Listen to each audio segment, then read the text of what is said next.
What's going on, everybody? My name is Philip Charles VanDerHeyden IV, aka Philly the Fourth, and I'm here with my boy Fayyaz for episode 4 of Professionally Profane Pro Wrestling, or P3W for shorts. How are you doing today, Fayyaz? I'm doing well, my friend. How are you? I'm good. I'm on the road. Definitely it's been an experience this week. I started traveling on Sunday. So, just a heads up for the viewers. I did Fayyaz is going to lead me through the through Raw a little bit because I did catch the highlights, but I was on a plane and I've been in San Francisco doing school stuff, fun stuff. Actually, it has been fun, but I did watch SmackDown though, so we're gonna get through all of it and it's gonna be fun because we got to talk about this Randy Orton babyface turn. Huge, biggest babyface in the WWE right now, but. We'll start at the top though. We'll lead into that. We'll lead into that. So first and foremost, Drew McIntyre quit WWE. We'll start right off with that. Starting to be like James Harden. Just James Harden. Come and go. Like, make up your mind, man. Yeah, I mean he is. He's definitely. I love the James Harden. Random shots fired, but yeah, I agree. I mean, it feels like he just quits every time he doesn't get his way, or he like throws like a hissy fit a little bit. Because usually Drew's like, I think strong point is that he doesn't tell lies, but this time he's full of shit because like, dude, you've been clearly getting involved like every time that Cody was doing something, and then you're like, well, what's going on? It's like, this is on you, big guy. But they did talk about it, how we were like, he wasn't supposed to get a title shot at Drew. He promised. We had talked about that on the show, and then basically they addressed that. Where all just was like, well, I don't give a shit about that anymore because you were just interfering. So which I thought made sense. I think that makes plenty of sense. If you're not going to keep your word to someone, if they're not going to keep their word to you, right? Like, So, overall, like, what did you? So, I mean, is that your total thoughts on it? Just that he's James. I loved it. Okay, I loved it. I thought it was hilarious. I always kind of like that when they cross the line where you're almost like, oh, he's actually quitting. Like, I'd be pissed. And I think one thing too that maybe doesn't get noticed, but I feel like sometimes the way they deliver the promo, it's also like a jab to the fans. Some people will be like, oh, if I was Drew McIntyre, I'd be so pissed I would have quit. It's like, no, you wouldn't. You're getting paid money to do something that you enjoy. Like, yeah, being a champion is fantastic. Who doesn't want to be a champion? But at the same time, you're telling me you're just going to quit the company because you weren't champion? Like, boo fucking who? Dude, you're in the fucking main event. Like,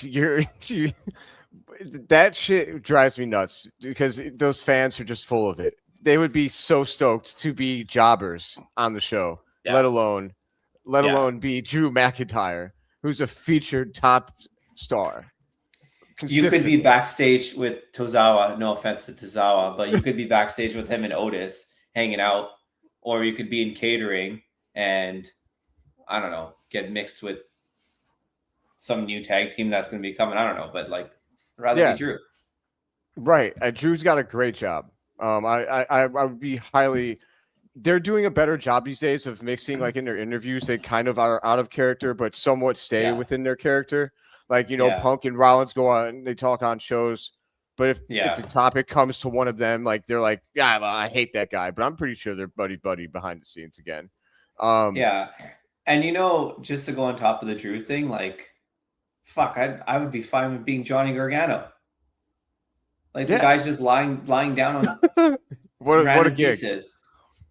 I don't know if you saw this, but he was on Twitch like the other day, and he literally laid there for like 20 minutes in character, just like he's so like to the craft. Like, that's brilliant. Props to Johnny Wrestling for that one. That's commitment.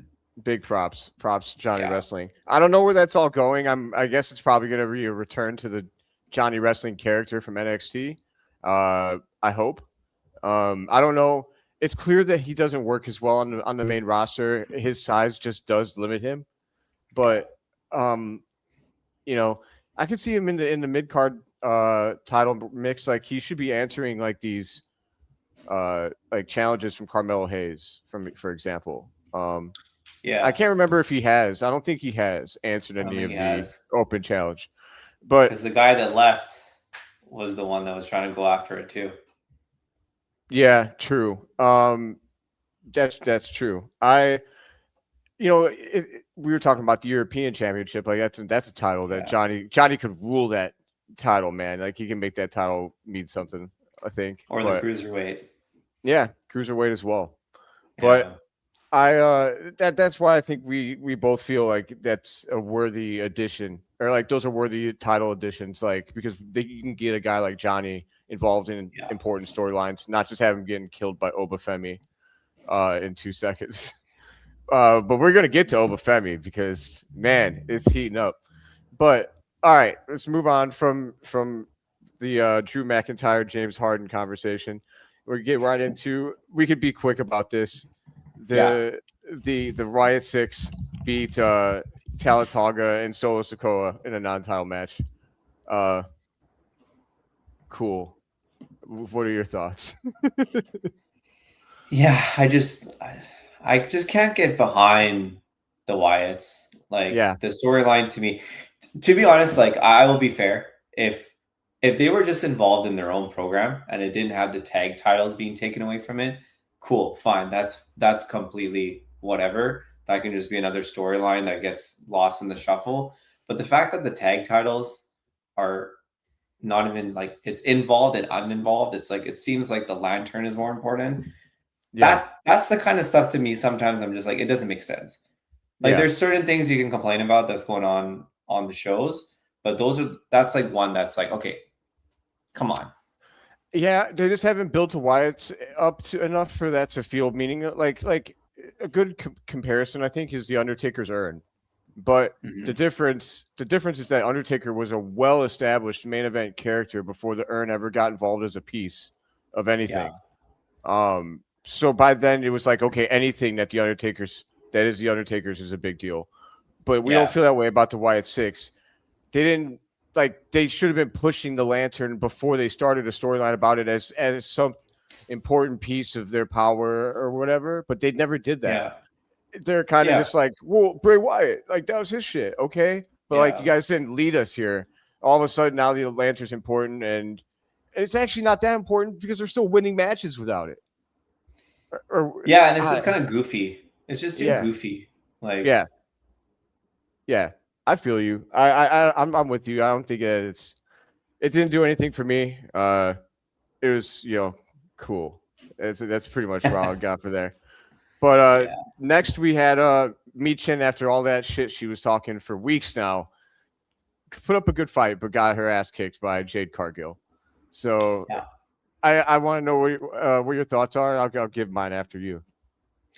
I like both of them. So to me that match was just like it's fine. Like that was it. I kind of just watched it and then that was it. I like that Michin is getting more like TV time and she's involved in storylines. I think there was Yeah, a period of time where she was involved with the OC, and I kind of felt like she had way more potential, but they didn't really like take the handcuffs off. Um, yeah, and now I think she's getting her shine. She looks great. Like she's definitely got a different shape compared to before. I'm not saying that she wasn't in shape, but like she just looks way more athletic way and hotter. things like that. Way hotter, yeah, 100%. Yeah, Sorry, Rebecca. I'll be a But dude yeah, about it. It's okay. I don't know if Rebecca's watching, so I just don't want to get in trouble. But Respectfully, no, it's respectfully, yeah. But no, I mean, who else was Jade gonna beat down, right? I'm curious why BFAB hasn't really gone involved as much, I but don't think she can really go, can she? no, I don't think so. Not yet. I won't. Yeah, I won't say anything bad about BFAB because I think she has a lot of potential. The same way that I didn't think Maxine would, that's but exactly who I Maxine, was going to use is yeah, Maxine. yeah, Yeah, I they think that both, anybody has they're athlete, like they have that athleticism. You see, you can yeah, sell. So, yeah, you'd like to think that eventually with time they can grow and start to, yeah. mold into And something more. she kind of got thrown in the shuffle with that one trio. I completely blanking right now, whatever that team name was, but hit row. Hit row. Yeah, but like, Hit row. but she still survived it. That's the thing. So it's like, She did. give her props. Yeah. Yeah, I mean, it was one thing when they had I'm missing his name right now. I don't know. I can't believe I'm forgetting it, but he's in AEW now. Big time star. He was their world champion. Swerve? Swerve, yes. When they had Swerve, like that, they had potential then. But when they lost him, like Hit Row went down. I mean, I'm not a fat dude. I'm forgetting his name. But when he totally buffed that over the top rope spot where he just completely missed, I find it completely impossible to take him seriously anymore now. And it kind of sucks that one spot did that to him. But I mean, they also actually did a rap song, and I was a little embarrassed when that happened. It was very cringe. He's in TNA right now, I believe, right? Yeah, I think so. Dollar? Whatever his Dollar. name is. Fat Dollar. But yeah, I don't know if you remember though when Triple H brought him back and they were on SmackDown, like they actually let them do a song in the ring, and I was just like, what? Like, I might have skimmed through it. I was embarrassed. I'm not gonna lie. It was just not good. I mean, I was like, look, they can pose as a rap group. I don't need to hear them actually rap though. Like, no offense, guys. Sorry about it. But Swerve, though, I'm not going to, we don't ever talk about AEW, so I do want to say that Swerve is the man. I love that guy. Yeah. Like, when he got the title, I was actually watching AEW just to see his stuff. Like, I'd tune in for him, and I wasn't watching any of the rest of it. His theme song slaps so hard. And they don't always do that, but god damn. No. And I think, like in comparison to it, I'm not saying both of them are the same, but the same way Trick has had that effect right now with WWE is the same thing that he's having there. Yes. And like I do watch AEW time to time. And I will say, like, especially watching him, he's so talented. I think online when a lot of people are just like, oh, he was a mid-carder over there in WWE, and that's so dumb. Crazy. It's these dumb tribalism comments that are being made that just make absolutely no sense. Like, this is my number one thing as a wrestling fan. Like, yes, I will bash on certain people sometimes, but I still respect the talent. Like, yes, it's not their choice if they go somewhere and like they're like kept in the mid card. Sometimes they're kept behind because of things that we don't know about. A lot of times, especially in wrestling, politics are huge. I mean, absolutely. So many of those guys, how many main events have the Young Bucks been in? And like, all due respect to those guys, they're very talented and they're very good, but they also completely blow themselves. Like, you could tell, like, they love themselves. They think that they are, the best tag team ever, and they probably should feel that way. But it's a problem when you're also the VPs of the company. That's when it gets a little messed up, because like you're Hulk Hogan now, but the tag version. But hey, I digress. Ian threw us a love on Facebook. Shout out to Ian. He's been watching this channel, Professionally Profane, the whole time it's been out. So shout out Ian. But so my bad. The conversation kept flowing. So I did want to say we'll come back to Jade Cargill. I thought it was a good match, like Michin's perfect cannon fodder, because I do take her seriously. She comes off serious enough where I never thought she was going to win, but it's still impressive for Jade to beat her without having to break too much of a sweat. I just thought it was a little funny that Michin has been running her mouth like, I'm going to get you, like every week, and then you get your shot and it's like, you never had a chance. But good luck. Or I guess you gotta believe in yourself. But that was reality. That was the reality era, smacking her right in the face. So then next we have the Irresistible Forces, which we're gonna talk about that name. But they beat Charlotte Flair and Alexa Bliss via DQ because of the Bella twins came out and they were just gonna watch the match, which never happens. Of course. So.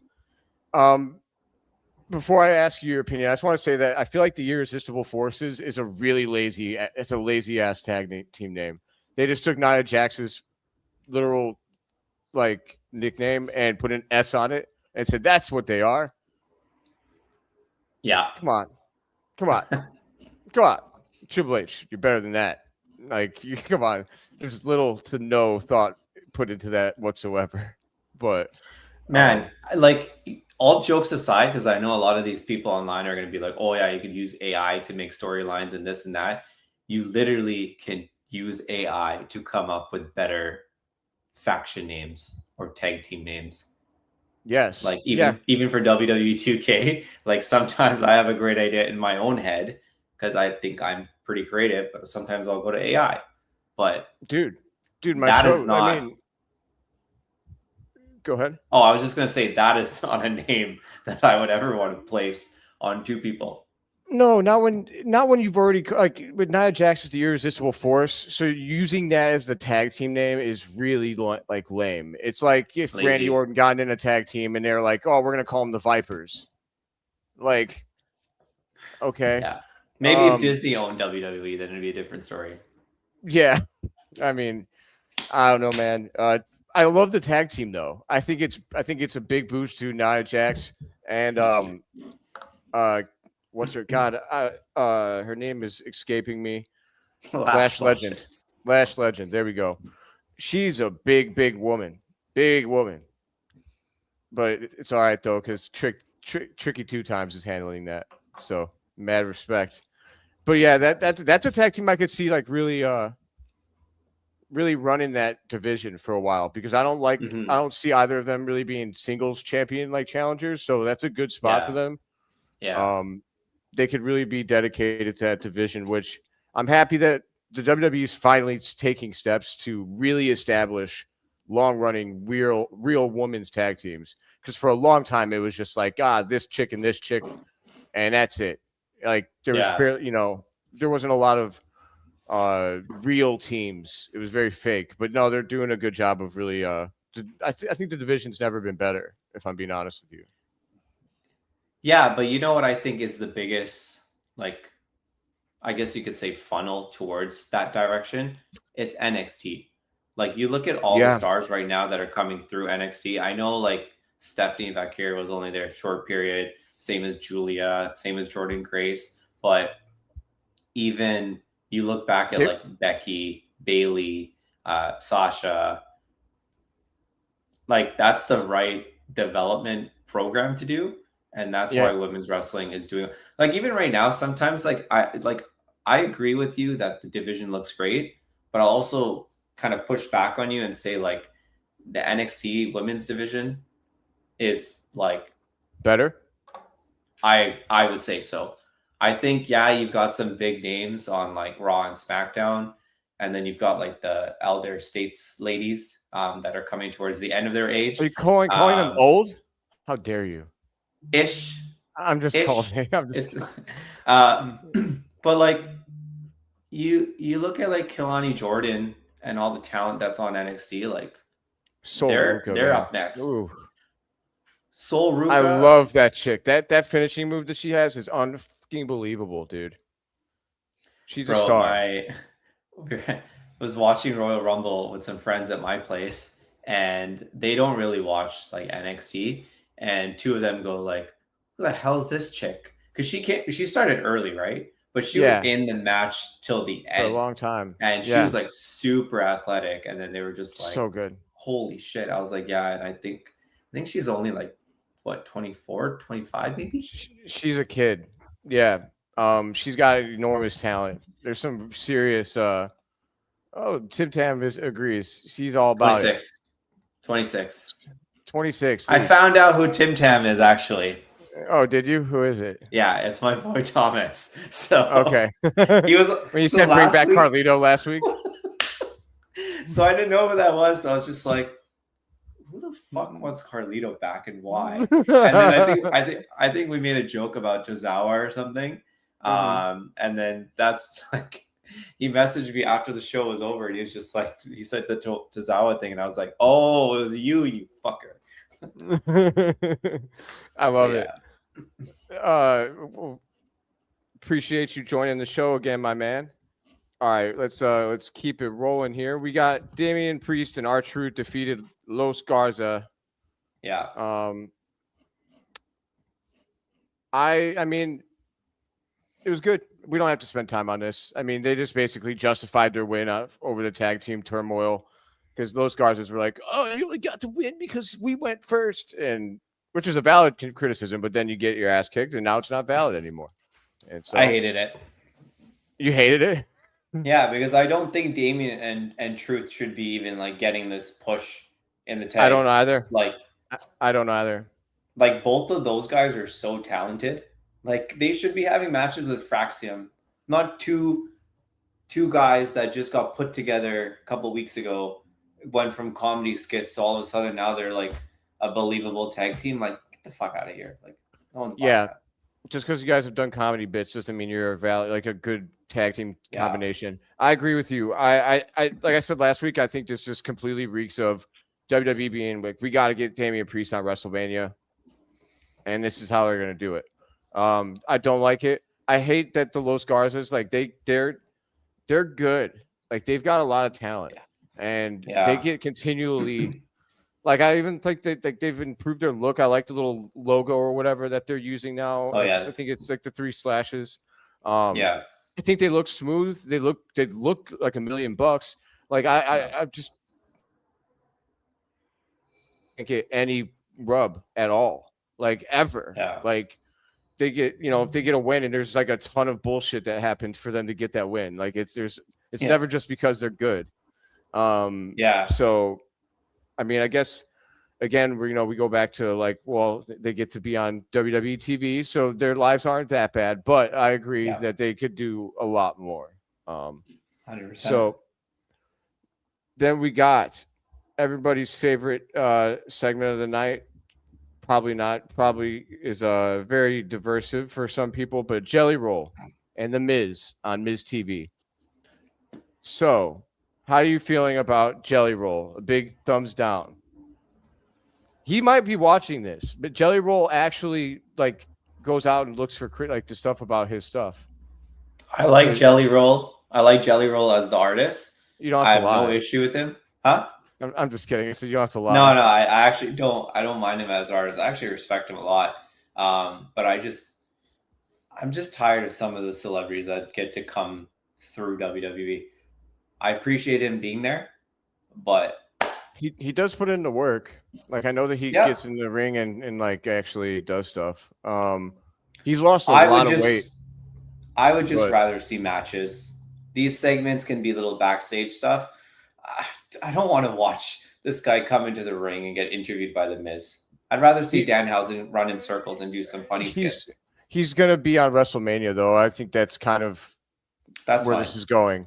I think, and honestly, I think it's going to be. Oh shit, we got. So it looks like apologies to Jelly Roll because I know he does look for his criticisms. You're gonna find it here, brother. But I'll admit this. So I was so out on Jelly Roll when he was doing that whole thing last year with Randy Orton. I was like, dude, I don't need to see this. I gotta be frank. I don't really care for his music either. I mean, I respect how successful he is and everything, but his music isn't for me. I don't like country at all. So, but that being all said, I was impressed when he got in the ring. I was impressed that he took the fall for Logan Paul.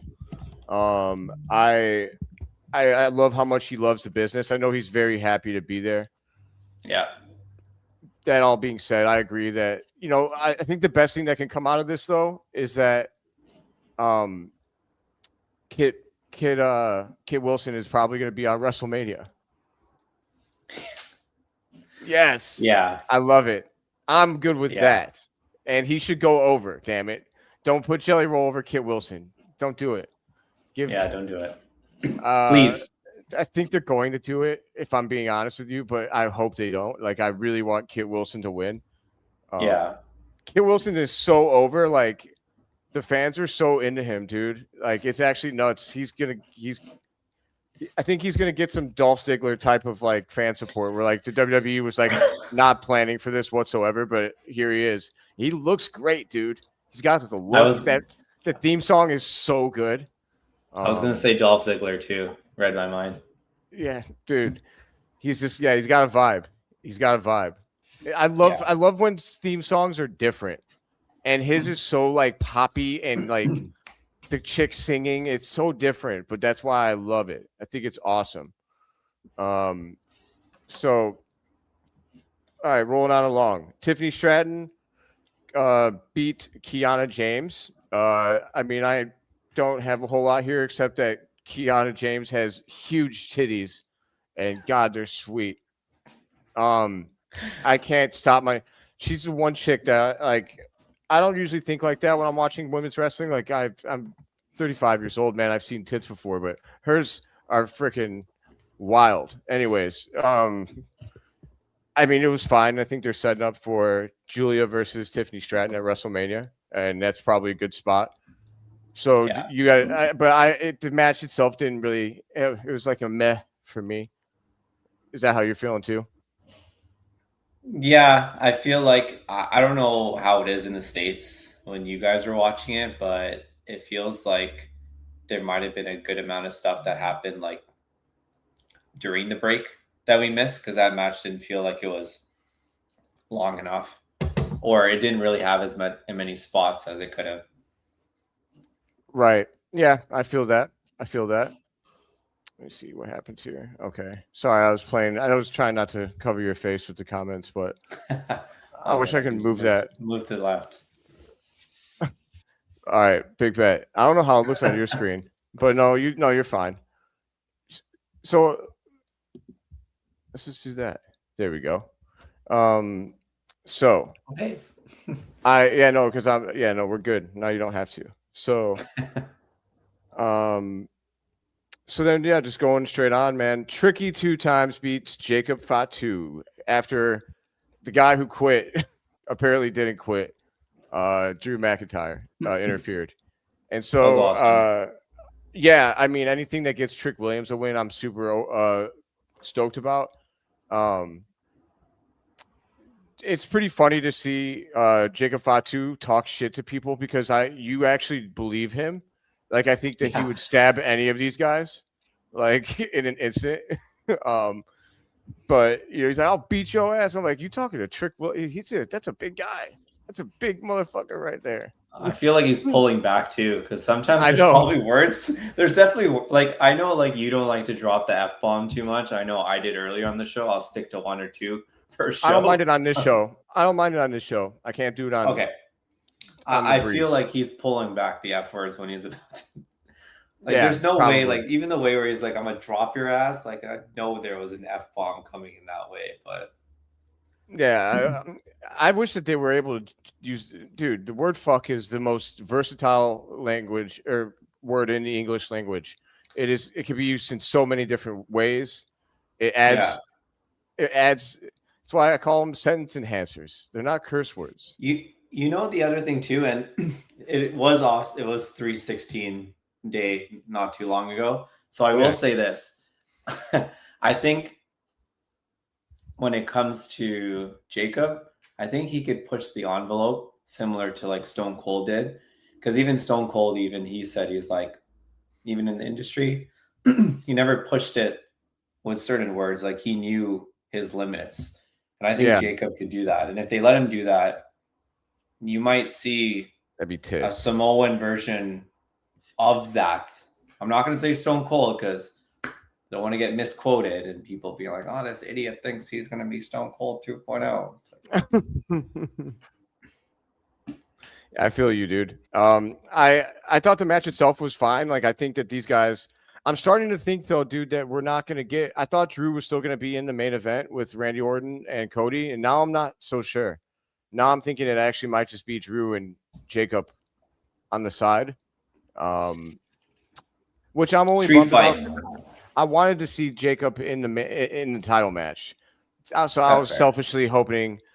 I just like to see new guys get into that position, and I think that he's he's going to be a big deal. I think in the WWE.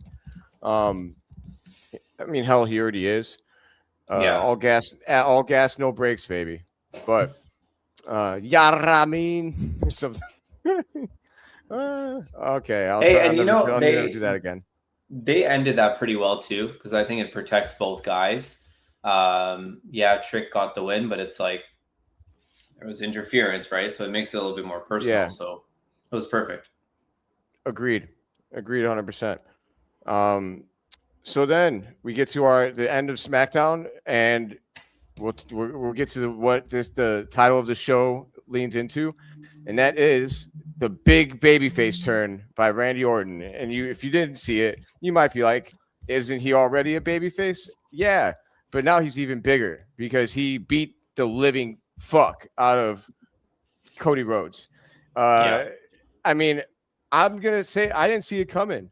I I, I didn't know what they were gonna do, but I didn't see it happening on the snap like that. Like I thought they would maybe slow burn it, but like Yeah.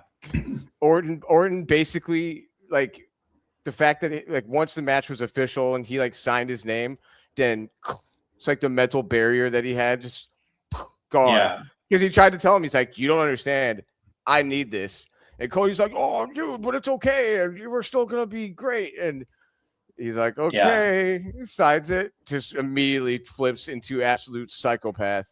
I'll agree 100% that Yeah. I wish that it was Cody, and I think that the WWE missed an opportunity here. Now it might not have made sense for Randy Orton to believe, like it would have made Randy maybe look a little weak for him to be the one going in and being like, we're gonna be buddies, and then Cody be, it's more in line with their characters over the WWE for Randy to be the guy who did this. But at the same so this is what I mean is that it would have been I love this. it would have been out of nowhere for Cody to do it. They haven't planted the seeds enough, I don't think. Whereas with Randy, like we know the voices, like it's in there. He's been a psychopath off and on his whole career. We haven't seen that from Cody yet. So I don't know. I think you can go either way, but I agree with you though, Tim Tam, because I want to see Cody go heel bad, and maybe if he loses to Randy, maybe that gets us there. But the reason I say super mega babyface is that as he was bloodying Cody's ass up and just beating the shit out of him, I mean, he put his head in the middle of the steel stairs, and he did that chair shot so damn good, man. He smacked it. I mean, if you didn't know that he was protected, which we know because his head was far back enough where he didn't actually get hit with it, but he was able to smack the steel so hard with the chair that you felt like he had killed him. like he just might have ended this man's life. And anyways, as this is happening, the crowd is going, Randy Orton. They're cheering for Randy. Like, I don't know what the WWE expected, but I am almost 100% positive they didn't think that was going to happen. I agree with you. I also think there's moving in a direction where it's like less about the heel being the heel and the face being the face. I think there's like that tweener vibe as well, where like you come to the show, you cheer for whoever you want to cheer for. Some people are gonna make a big deal about, oh, he's supposed to be a heel, he's supposed to be a face, but it doesn't really matter. Like, and then here's the other thing too. Let's say hypothetically they did turn Cody, right? If Cody turns heel, maybe he gets a faction. Now he has to cheat to win. He's been virtually unstoppable. He's literally been like Super Cena 2.0. He's beating all these guys clean. It's a good point. Might add. Yeah. I just don't. Yeah. Sorry, finish your thought. No. I was just gonna say, like, it's a little bit harder to turn him heel and then change the direction of how he wins, because I think that's the biggest thing, right? When he's the face and he's beating all these bigger guys, he's getting this like crazy, energy all of a sudden to become a Superman, and he wins. But then when he turns heel, then you almost like if you're educated, and I was just going to say, if you're educated and you look at it both ways from the wrestling perspective, it's like, how does the guy go from like unstoppable, winning clean, and then now he's turning heel and now he cheats to win. It's like there has to be something that makes more sense than the other in some I think you way. have to set Cody on a bit of a losing streak. I think. Yeah, exactly. Yeah. Either that or you can make him like Gunther. Like Gunther has been a heel that has never cheated really to win. He just beats everybody up. And so that's the other option Different they can body. go with. Definitely a different body, but you could sell Yeah. it because of what you're saying. Like Cody just comes out and says, "I'm just better than everybody. Suck it." Like That's true. Yeah. yeah, I've got my boys, but they don't need to help me. And then once every great while, they are there to kind of further any kind of nefarious bullshit. Yeah. Maybe not so much help him win, but just kind of be, I guess I don't know, like just like there for storyline. Yeah. You know what I'm saying? But not always be the direct cause of Cody winning. Because Gunther had his guys, but they're just kind of there like, go Gunther. Like you're the man, Gunther. But I'm interested in the main event now that Randy Orton has gone babyface. I agree with you that WWE doesn't necessarily care how the fans react, but I really think I don't know, the way they booked that segment made me feel, because like on the announce team too, like the God, the other guy's name is escaping me. But they were trying to sell it like, oh, Randy's doing this crazy, insane thing. The fans get behind it. So it's like, WWE, did you not plan for this possibility? Because I sometimes listen to the commentary because I feel like the comment tried to take you in a direction that WWE thought it would go. Yeah. And they didn't. So yeah, I mean, what were your thoughts on the entire segment? It was great. I was messaging all my friends. I was like, are you watching this? This was sick. They were hyped too. I was hyped. I mean, girlfriend came back from work and I was just like, you have to watch this segment. And she's like, oh, fuck, here we go again. And she sat through it and she watched it and she's like, okay, that's kind of cool. But yeah, I thought it was great. I think Randy makes more sense to be the heel now, especially like the way he did it. And come on, that is the sickest pose. He had the blood on his arm. He grabbed the belt. He sat on the chair. There was two photos that probably got taken that are going to be like the most memorable in like years to come. But it was the one where he was holding the chair, standing on the announce table before he struck, and like the WrestleMania is right behind him. And then that second one, him sitting in the ring. I might make that my profile photo, to be honest, for work. Hell yeah. You said, wait, what was the last comment? For work. Like, no, what would you do for work? Oh, I said I'm going to change my profile photo to the one. Oh, where he's sitting on the chair. I got you. And the joke is out the door. You just buried me in like 5 seconds. I didn't bury you. I'm sorry. I just missed that. I missed the part where you said you were going to change your photo. That's my bad. But so this AAA says Cody taking a beating every year. How many times up? I mean, but what would you do? What else would you? It's kind of the this is the way. I mean, he's a heel guy. That's why he likes his heels. He doesn't like the baby faces winning. I understand that, but like, there's no other way to get heat on. There's other ways, but like, what's more brutal than someone getting bloodied up? The blood is a little bit too much, I have to say. It's every WrestleMania now. Every WrestleMania he's bleeding. I like it. Yeah, but he never bleeds all the rest of the year. I don't know. I mean, I guess I have seen this talking point. People have talked about it a lot. People are bringing up all the times he's bled. I think it's just kind of cool that it's a WrestleMania tradition at this point. But I see that there's definitely the other side who don't like that, and I respect it. That's fair. I feel like if they were doing it more, If they were bleeding like all year, if Cody was like getting bloodied up before every pay-per-view, then I'd be like, okay, like this is too much. Now you're John Moxley. But but because it happens infrequently, I think I feel okay with it. Even though you can line it up to WrestleMania. So all right, man, we can move on to Raw. So I will I'll go through it, and then if, like I said, if I don't get through, if I skip something, or if just stop me, and we'll go back and we'll talk about it if I miss anything. So we started off.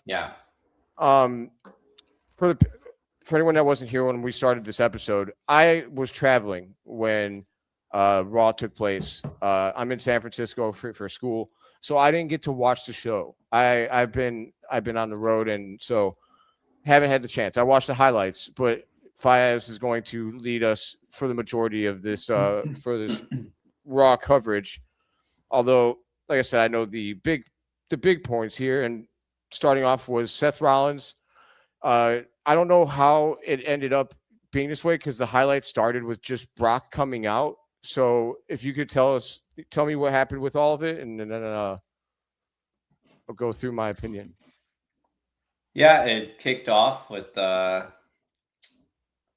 Seth coming out, literally giving warning shots. Basically pointed out that if you're aligned with Paul Heyman, you're an enemy of me. Talked about wanting to destroy the Vision. And yes, he did have his masked men. They were all there. And I was happy that they brought it back again, because I'm like, please don't end this. This is the best troll thing to do, because everyone keeps complaining about it. That it's just like, this is the best way for them to be like, look, we're not listening to you fucking retards on IWC that complain about this stupid stuff. But Paul Heyman comes out and is probably in the worst shape I've seen since the whole Roman scenario with the Bloodline 2.0 and all Paul that Heyman stuff. actually came out? Yep. And his eye was like, the dedication this man has to his craft is, he should go into the Hall of Fame. They must have given it makeup, right? Like it wasn't actually like jacked up. I think he got hurt. I think he got hurt. Really? So, man, that happened weeks ago. He's 60 plus, man. His eye was like yellow. It's probably recovering. But anyways, Paul Heyman comes out and he looks completely distraught. Like, and then this was the part that was funny, because we're talking about swearing on the show earlier, and he's saying FAFO, which we all know what that means, and he's just repeating it, right? And then he goes FAFO, and then talks about FAFO 5. Brock Lesnar's music hits. He comes out, and everyone is like, holy shit. And in that moment, I'm like, I literally said to Philip last time, I think it made sense for Seth versus Brock. And I know there was dirt sheet rumors that were saying, oh, Brock's not going to wrestle at WrestleMania, or he's not going to have a match and lose to so and so. He won't do the job. And he comes out there, beats the crap out of all the hooded people. Dude, he was so mean to all of those guys. I hope he said he was sorry to them afterwards, because he fucked them up so bad. I think he hurt. I wouldn't be surprised. He took care of them. He did not take care of them. He did. He just threw them. Did you see the one that was right by the steps? The guy that he threw by the steps, I'm pretty sure he hurt that guy. 100%. Yeah, dude.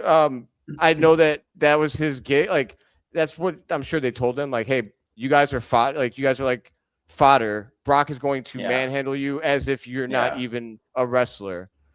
Yeah. And like you're lucky that you're here. But my God, like those guys, they took some serious bumps. They did. Oh my God. And the best was to come, which I did not expect. So he clears everyone out of the way. You get a face-off between Brock and Seth. Heyman's still standing there on the apron. And you think you're about to get a moment with Seth and Brock. And then, boom, Oba's music hits. Such a swerve. And the crowd is going crazy. Yeah, I heard it. Oba gets into the ring, and then Seth's just like wanders out, which was great because you didn't like leave it like, oh, I'm being a bitch and I'm running away now because Oba's here. Seth, the look that they have with Seth right now, I think it can get another layer of it because he seems a little bit more serious. He's not doing the wacky, stupid laugh. Yeah, so sick of that. But yeah, he leaves, and then Oba and him start getting into. Oba lifts this guy up and slams him on the ground. He popped him up like he was a kid, dude. I've never seen anyone handle Brock like that. Yeah, and he puts his foot on his after Brock told him to put your foot on my chest, but. Yeah, he put his foot on his chest. Did Brock actually say that? Was it visible? Some people online said that they did hear him like say it, especially people that are at the event. So, but Brock's done that before. He's done that for Drew, where he told Brock Drew Brock's a pro. Brock's a pro. So that just proves to you as well that he's willing to do the job. Like fuck, he gets paid to do. Yes, I hate you know what I hate? I hate anti-Lesnar people. And I'm just going to say it. Like, hate's maybe a strong word. I strongly disagree with your opinion if you don't think that Brock is valuable or not. Yeah. The consummate professional. That dude is like he's the most intimidating figure that has probably ever been in WWE. Like, I can't think of anybody more intimidating than him. And he's like, when it's all said and done, we will look back at Brock Lesnar and we will know that we watched one of the most impressive physical specimens that has ever existed in human history. Like, I don't think people understand or give proper weight to how special Brock Lesnar is. And I don't know why. Maybe it's because he's so big and he's been so dominant so that people – they just get tired of it. It's a little bit of envy, like you can never be that. So, you know, he just beats everybody's ass. He's so boring. Dude, he's Brock freaking Lesnar. Like, the fact that he retired from wrestling, said, you know what, I'm going to play football. Never had played football before. Still made the practice squad for the Vikings, which is nuts. Like, based on pure athleticism. And then he's like, yeah, I'll go fight. And then he wins the UFC Heavyweight Championship within like 4 fights. Like, and people always, the whole time he's doing this, people are like, he's just not that good. I'm like, you guys are all haters. And like, I don't know. I think he's legendary. I feel like he's legitimately one of the greatest athletes in the like history of Earth, period. And so that's why Brock Lesnar, like, I just completely gassed him up. But it's true. I love me some Brock Lesnar. I do. He's like a real life human Hulk. Yes, dude. Like he's so actually crazy. Built. Yeah. He looks so good right now. He looks like he's in better shape than he's looked in years. And I mean, he's looked good every time. But when he came out, dude, his fucking arms were just ripped. I'm just like, Jesus, Brock. There's no. You know how hard it is to stay that big? Like, that dude is just like eating raw friggin' moose and deer and like just hunting all of his food. Like, but even when he got a little bit smaller, not that he got like significantly smaller, but just like you could tell a little bit, he still looked huge. It was like, what the hell? It's insane. And to still be as fast as he is. That's why, like, I think people always say the roids thing. I think he's just special. Has Brock used some stuff maybe throughout his career? I'm sure at times. But, like, I don't think that. I think most of it is hard work and just being special. He's like to have that kind of speed with that size. That's God-given.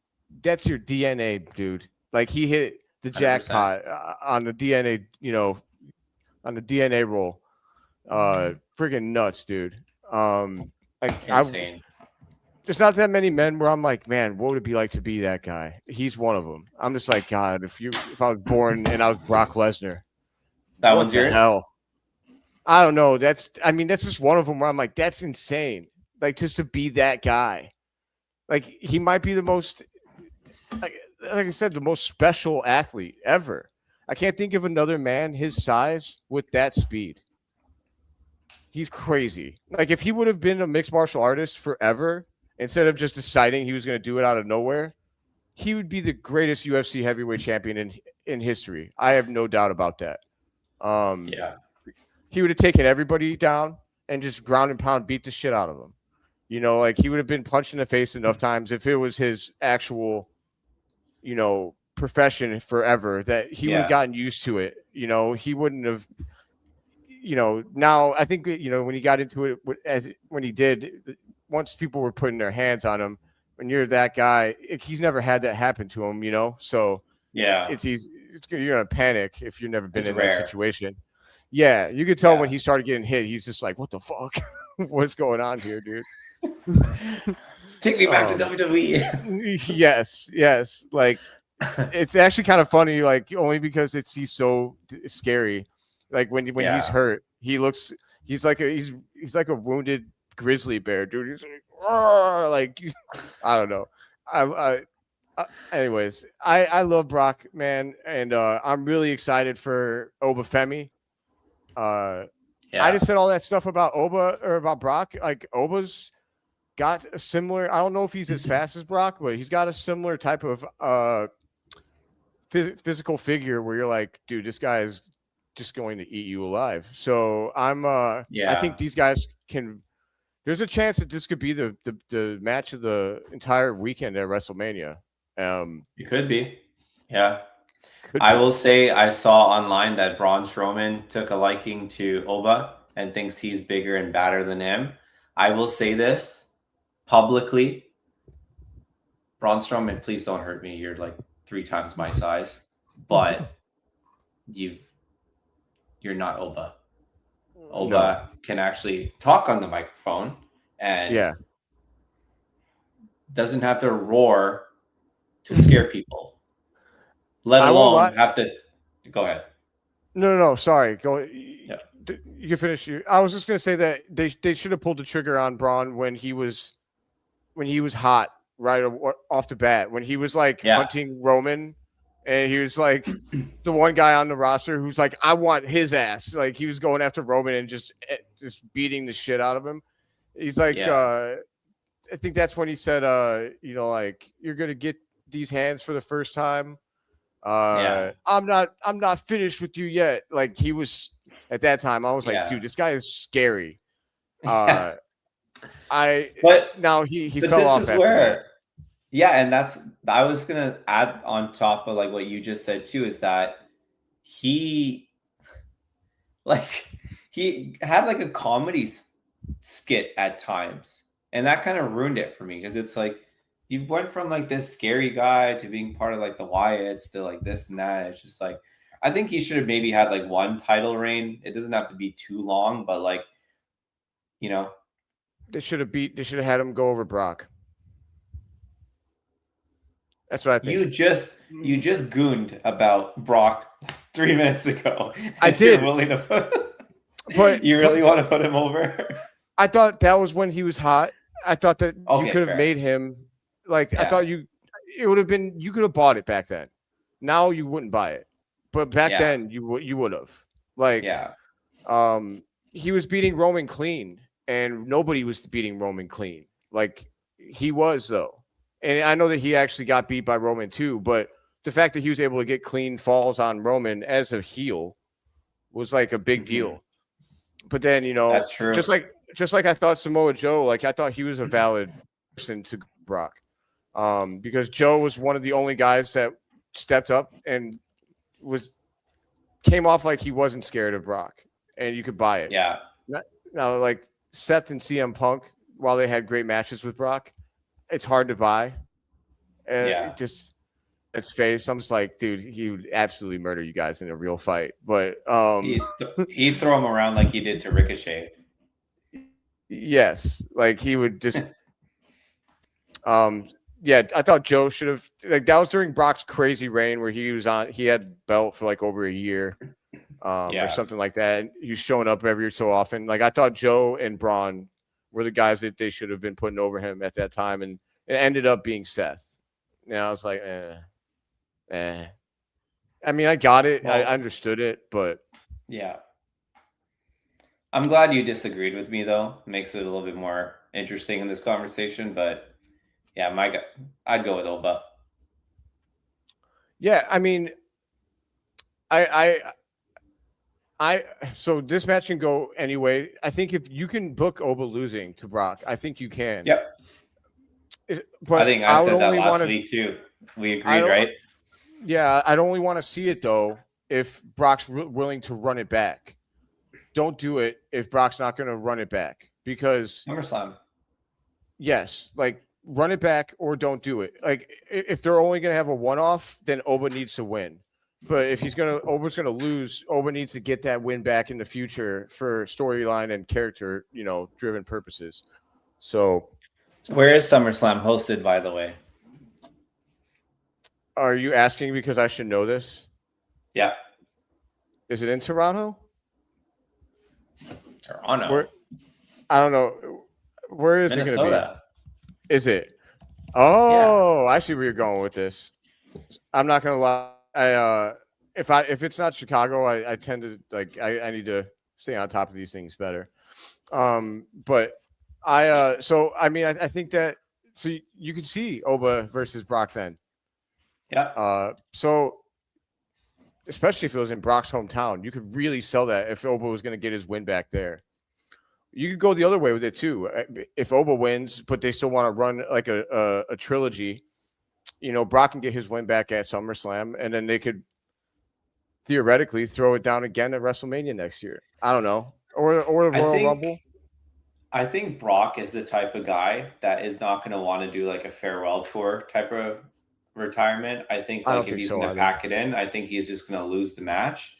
And then he might get that send off where like the match ends. Maybe he takes his gloves off. He leaves it in the middle of the ring. And then he walks out and everyone's like cheering, but they don't know what's going on. And then next thing you know, shows up the next day. The Undertaker all of a sudden comes down on the bike and you're like, you're going to the Hall of Fame. Yeah, that's like the new thing now, right? If Undertaker's music hits, you're like, Hall of Fame. It's coming. Yeah. How old is Lesnar? Because, dude, he's 48. I mean, yeah. God, he could still do this for another 10 years. But I don't know if he wants to. I think also with all the talent that's in WWE right now, I think it's time to like start pushing everyone. I was like, I know you were like maybe chill out on beefing with the IWC online. I've cut down on it, but like, how are some of these nerds online that don't even show their actual face and have some picture of like a cartoon character or something random as their like main photo, and they're gonna try to like make comments and like say shit to other people? It's like, you're a fucking chicken. Like you're hiding behind a fake photo and you're gonna beef with me. Someone told me that AEW has more talent than WWE. I did not even make any comment about AEW having lesser talent than WWE. All I said was WWE has like maybe 4 or 5 stars right now that are like at the very top, and a lot of talent to go around.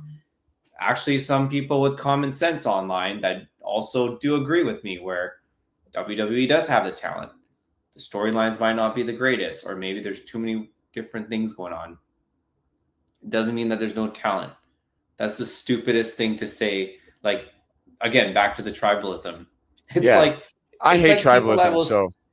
I know you do. And it's like people that will say like, oh, like this team sucks or that team sucks, right? It's like, no, they don't suck. It's just they're not there yet because of certain things, but the talent's there. I don't want to put you on the spot here, but your team's the Bulls. Do it. And there's Okay. there's talent on the Bulls. That Maybe it not is. Patrick Williams, but no, he's hot garbage. If you use the analogy of like WWE and you do it with like a sports team, Patrick Williams might be a guy that maybe you guys are just like, oh, he's not that great, but he gets paid a lot to not be on TV. So it's the same thing with WWE. If they have someone that they're paying a lot, they're not going to not put him on TV. Yeah. But yeah, that was just kind of went off. No, I agree with you. And I have no problem with you beefing with the IWC. I just think that I've been there, and it's endlessly frustrating. You can't win. I feel like it just sucks because a lot of those people aren't actually trying to have a conversation. They just want to, like you said, hide behind their fake names and their fake profile pictures and talk shit about grown men that, like, I always think it's some fat geek with a bunch of pimples, like with a neck beard down in their mom's basement. And it's just like, dude, like, I would respect your opinion so much more if you at least represented yourself in some fashion. But when you hide behind completely anonymous profiles, you're a total nerd. So, I mean, say what you want. Super easy to say anything you want when you don't have to own any kind of accountability. So, 100%. Yeah, I know we're going a little bit over. We are, but I know there's like about 30 people watching right now on X, so we appreciate you guys watching. Yes. It would mean a lot if you guys could come to the YouTube channel and throw us a like or just subscribe. So would love to see you guys again. Wednesdays 4 p.m. Pacific Standard Time. Yep, 4 p.m. Pacific, 7 p.m. for Eastern. So yeah, man. Thank you guys for being here. We're still gonna go. We're gonna keep going. I know we're going a little long. Yeah. Me and Fayyaz just when we talk wrestling, it can get we could probably be here for 2 hours. Yeah. But yeah, we'll get through the rest of the show. We won't make you guys stay too much longer. All right, so let me keep. We'll going go quick. Here. I'll go over. Try our best. Since I watched it, I'll kind of just highlight some of the stuff, and then we'll open up more of like the conversations that need to be had. Do it in no particular order right now. I would say the one match that I didn't really care about was the Natty and Maxine. I think they've got a great storyline going on between each other.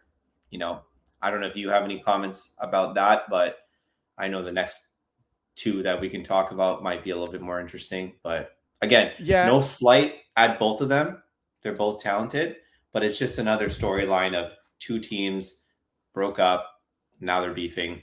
One's a heel, one's a face. Yeah, it's pretty textbook, and obviously they're pulling the long game because Maxine got tapped out, so it's not going to be over anytime soon. It's going to ultimately end with Maxine getting her win. I would assume, but I think it's cool that Natty's being used to build up Maxine. Good on her for that. Otherwise, it's not doing much for me though.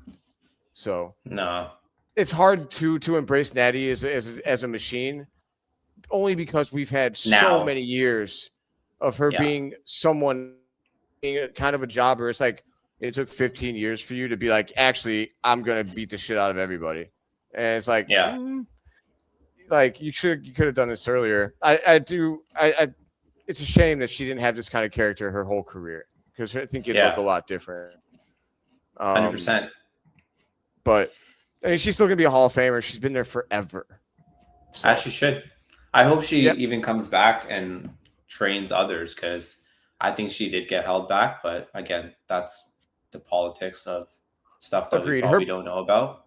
Her problem too is that she's just not great on the stick.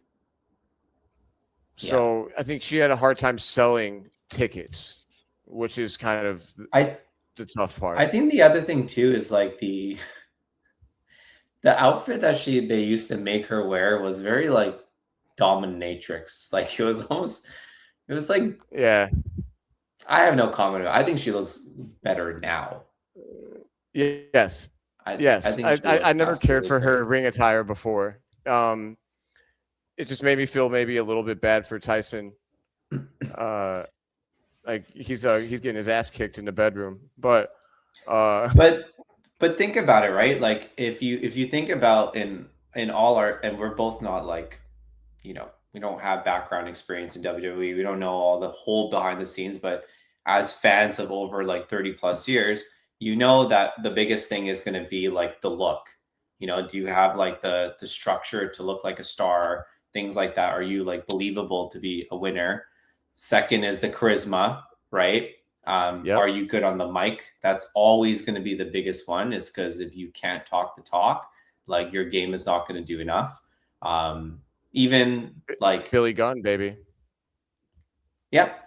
And like the other thing too is like the attire does matter, because if you look at some of the people that come to the shows that dress up like others, right?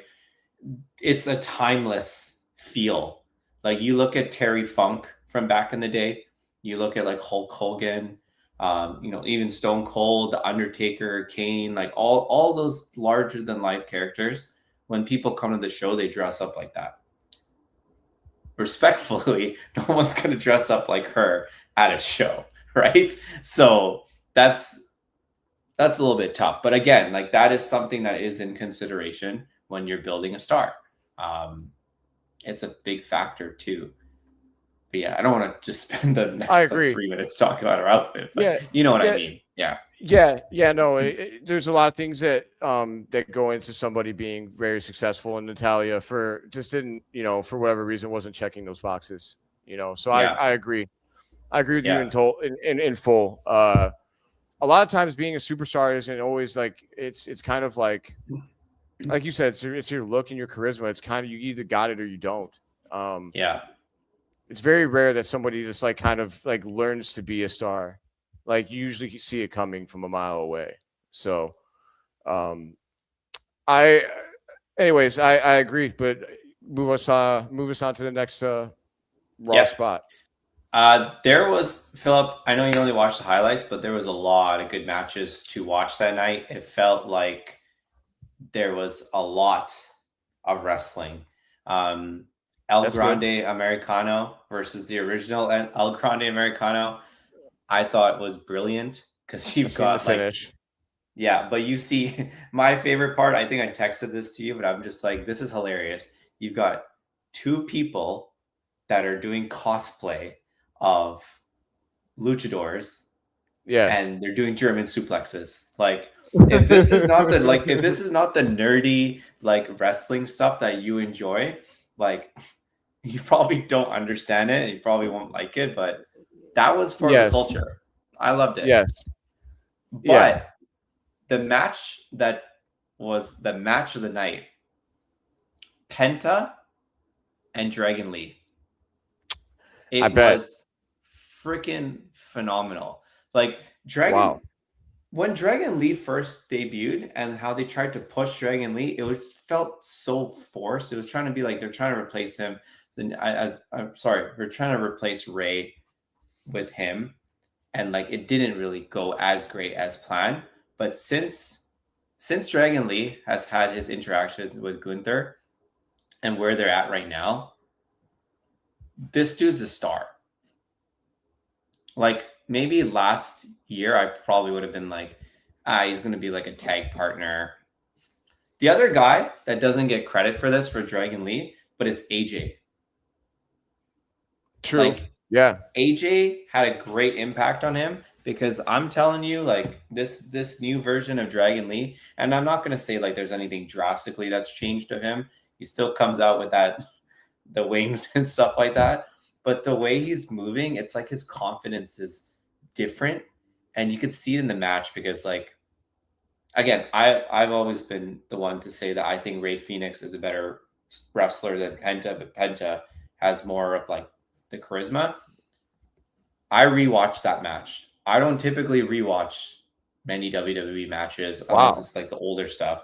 I rewatched that night because I was like, that was fun. I highly recommend All it. right. I'm gonna have to go. I'll make sure that I watch it.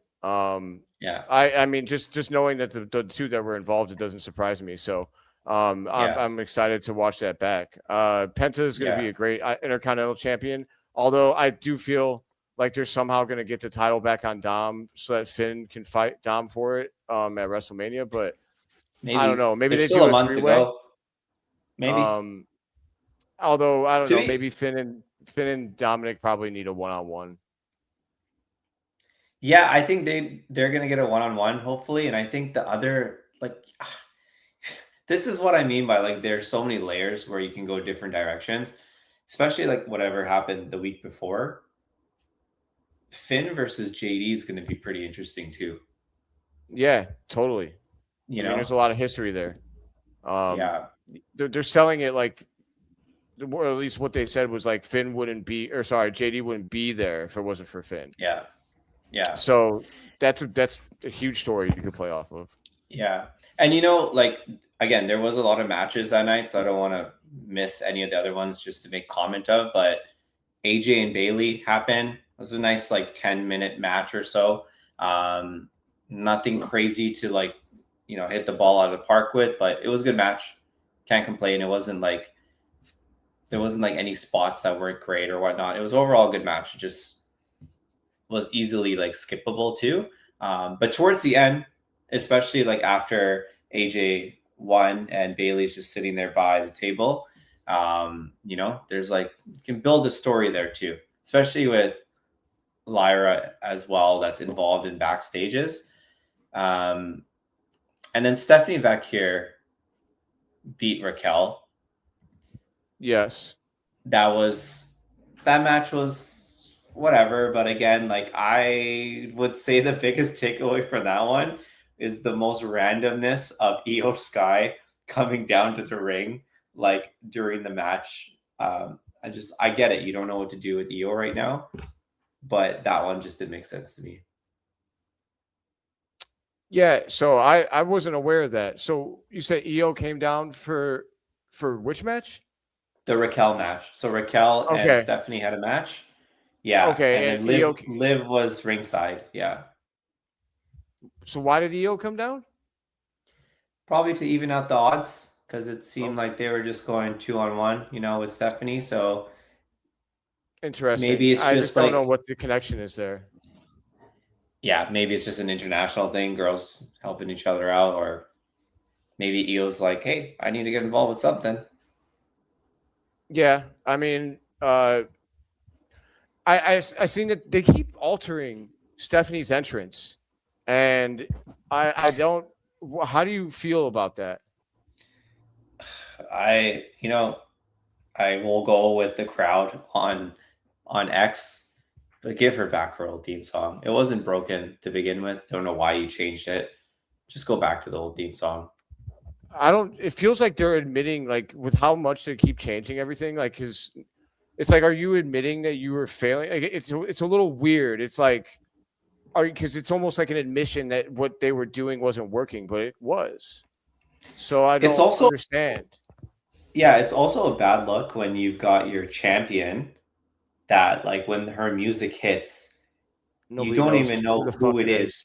Yeah. It's just like if I had to memorize Braun Breaker's theme song to know that it was him coming out. But there was times where like you hear the theme and you're like, who is coming out? Like that's what's missing. I don't know. Generic Mick Generickson. Yeah. It's just I agree. Like those theme songs where it's like like where it's just like hard, heavy, like beats. I don't know. You know what I'm saying? Like it's like the classic. Yeah, songs you could have probably made as like a fourth grader, just like hitting like random shit. Like you're not downloading it on your phone. No, not by any means. There's very few songs like Brock Lesnar is like the epitome of that kind of theme song. Like his theme song goes hard.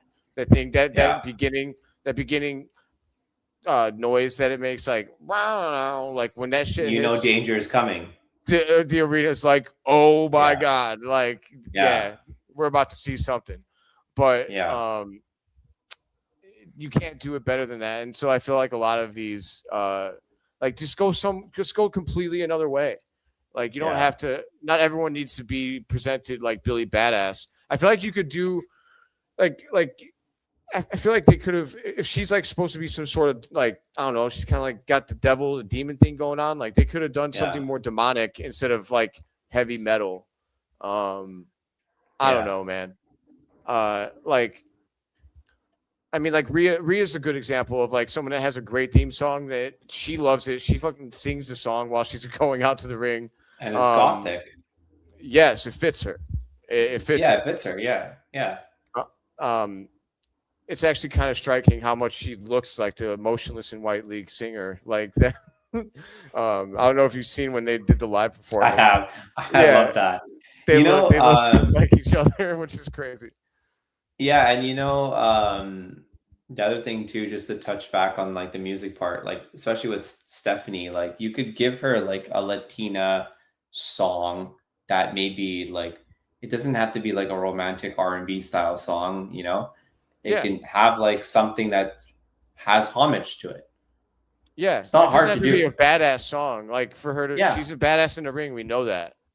Yeah. I feel like they try too hard with some of these songs sometimes. Be different. Be willing to be different. It's okay. 100%. Usually it's better. Look at Kit Wilson's theme song. It doesn't sound like a WWE theme song, but that's why it works. No. It's perfect. 100%. That's why I liked Tyler Breeze's theme song. Look, everyone, it's Tyler. The one with the phone? Yes. It's in my eyes. That was good. Yeah, dude. I loved Prince Pretty. Justice for Prince Pretty's main roster. Even Danhausen too. His theme song. Dude, it makes me laugh. Danhausen's gonna be a huge star. He's crushing it. Yeah. I don't know if you saw that segment. This is a very small segment. We should jump to the main event, but the Danhausen segment, did you watch it? Was it the segment with Miz? Or no? He had about 3 that night. He had 3 that night. He had one with the Miz where he wanted to come out on Miz TV. Was completely brilliant. That was on SmackDown. That's my bad. Okay. Yeah, I didn't bring that up. Oh yeah. Sorry, I'm mixing it up. On Raw, he came out with like the gun to shoot the shirts, and he had that one. Yeah, that one was hilarious. And then the one with Grayson and why am I blanking? Kofi. So I missed that one. Okay, he wanted to join the New Day essentially, or he proposed it, and they said no. So you know what happens when you say no? You are cursed. But then instead, Kofi moved and shoved Grayson. That was hilarious. How do you feel about Danhausen being a walking spoiler? I wouldn't mind it. Because that's kind of what he is. Like, if he curses someone, you know that they're kind of screwed. Yeah. It's like when Paul Heyman says it's not a prediction, it's a spoiler. So, yeah, I seen someone say that. I'm like, that's a good thought. Like, I will. It'd be interesting if at some point someone's able to withstand his curses. Like, he's like immune. Someone's like immune to them for some reason. I don't know. Yeah. Could be. Because that would be like that's how you could swerve people. Because you go in, you're like, oh, this guy's cursed. He's definitely not going to win. Then they win or something, and you're like, what? How did that happen? So, I do love what Danhausen's doing, though. Love Danhausen.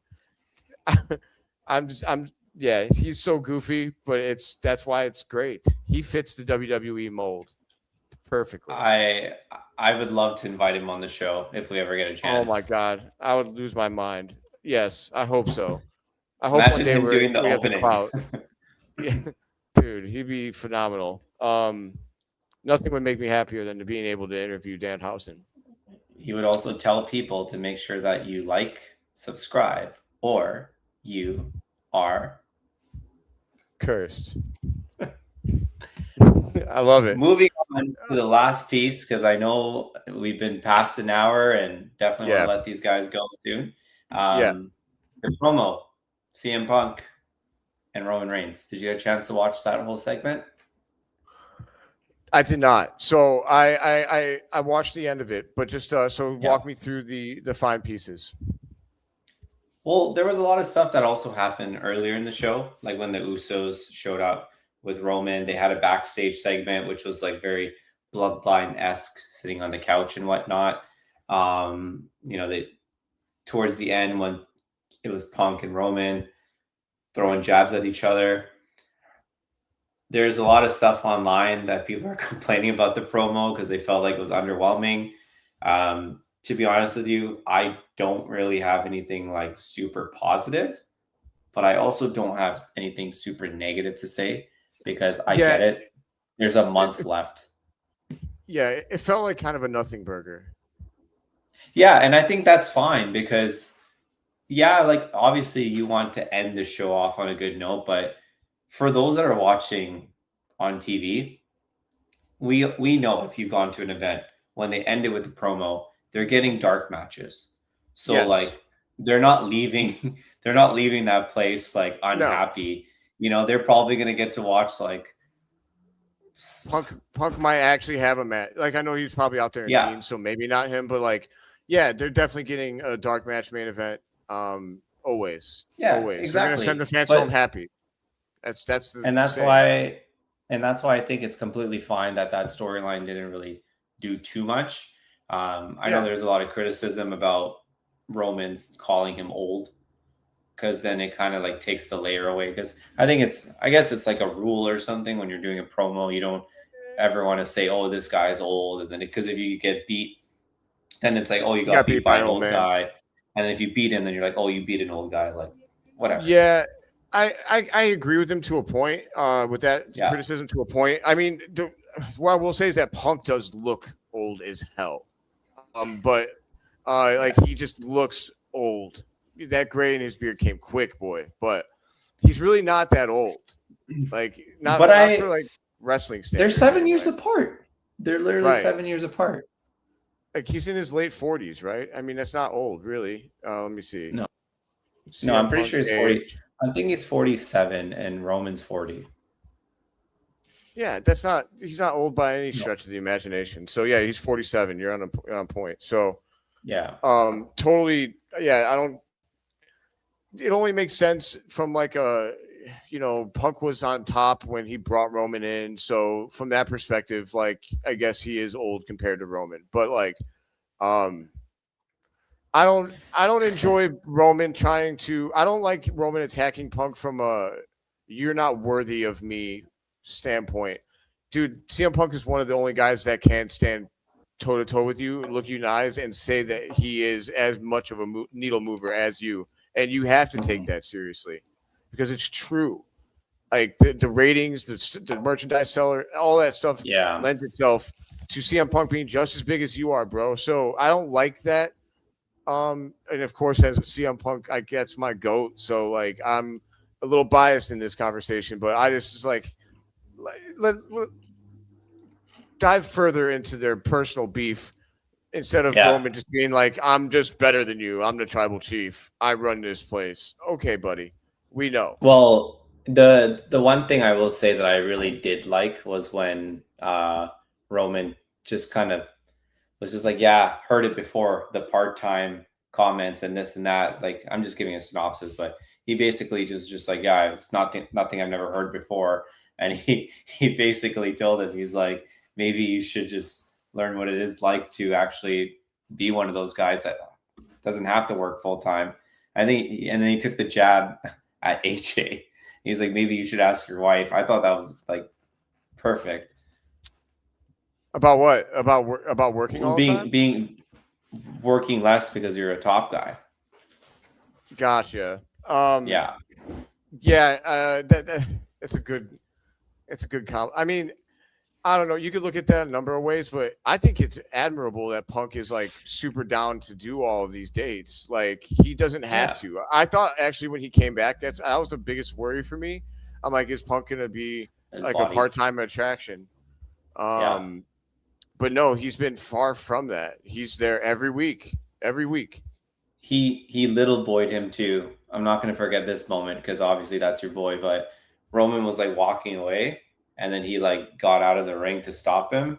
And then he jumped out to the apron on the floor and like was like, you get back in the ring. And then Roman gets back in the ring and then the promo continues, and then the old guy comment is what set him off, where he hit him with the mic or whatever. And Roman's just on the ground like laughing. But yeah, segment was whatever. I'm kind of glad for what we talked about today, we got to talk about the Randy ending, because that's much better. Was kind of subpar. Yeah, 100%. Yeah, that's why I went with the super mega babyface title. But but yeah, I agree. I think the best is yet to come with the Roman and Punk storyline. It's going to be a slow burn. And honestly, at the end of the day, it's about the two biggest superstars in the WWE right now. Yeah. Arguably, Cody's up there too. But you could easily make the argument that Roman and Punk are higher on like people's all-time list or whatever. Yeah.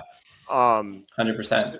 So that's a huge match. That's probably going to be the last match, I would imagine, of the weekend. I don't. Maybe it's Cody, but I really, for Punk, I want it to be. I know he got night 1 of WrestleMania last year. I want him to get night 2 now. Like really check that box. Like really main event WrestleMania, because that's always the biggest match, right? So yeah, that's true. And I do feel like that's the biggest match this year. I do. As much as Cody and Randy is super interesting, I think that it'd be cool to. I just think that the Roman and Punk match has a lot more aura and like. 100%. Yeah. So it should be. It should be night 2. I agree with you. Hell yeah, yeah. Cody and Randy can go night 1, and they'll be totally fine. Everyone on X, we do appreciate you guys tuning in. We really hope that you will come and subscribe to the YouTube channel at Profane Pod, Professionally Profane. We are here every Wednesday. Please drop a like on the video. Please drop a retweet if you are here on X. Throw a retweet on. That'd be really dope. We really appreciate any and all support. We also do live streams for PLEs. And who knows, if we continue to get support, maybe we'll open up more things to do. But absolutely, but for now, we're definitely here every Wednesday at what'd you say, 7 p.m. Pacific or 4 Pacific, 4 p.m. 7 Eastern. Yeah, there you go. I had that back. Also, one last thing for those that are listening, you might get confused, but for Profane Pod on Instagram. Yes, it is my face. It is a complete accident. I was trying to verify it, and while I was trying to verify it, I did look at the instructions, and I verified it as a personal account. So until I'm pretty sure March 27th or April 4th, it will be my face and my full name. But once he's trying to force me out, guys. Don't listen to him. Once that is taken out, it will be the logo and it will be the name, which is Professionally Profane Pro Wrestling, P3W for short. And Profane Pod is Philip's baby, which he has honorably allowed me to join him as a co-host and make this about WWE. And for those of you that don't know the story about me and Philip, we don't even know each other. We met at WrestleMania. We met at WrestleMania 39 in the lobby at the same hotel.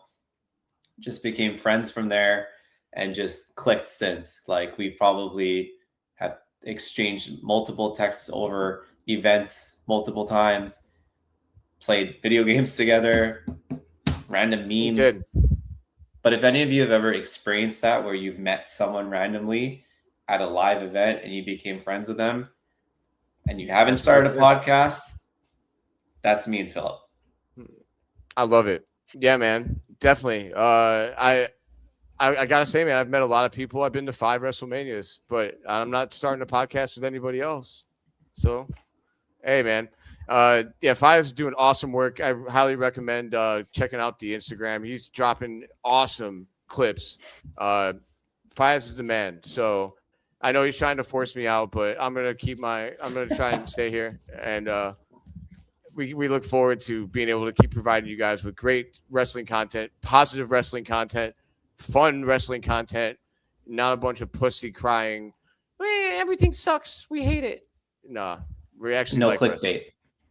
And no clickbait. That's 100%. Yeah. Clickbait is for losers. But that'll do it for this episode of Professionally Profane Pro Wrestling. We appreciate you guys coming. And as always, long live professional wrestling, my friends. Peace.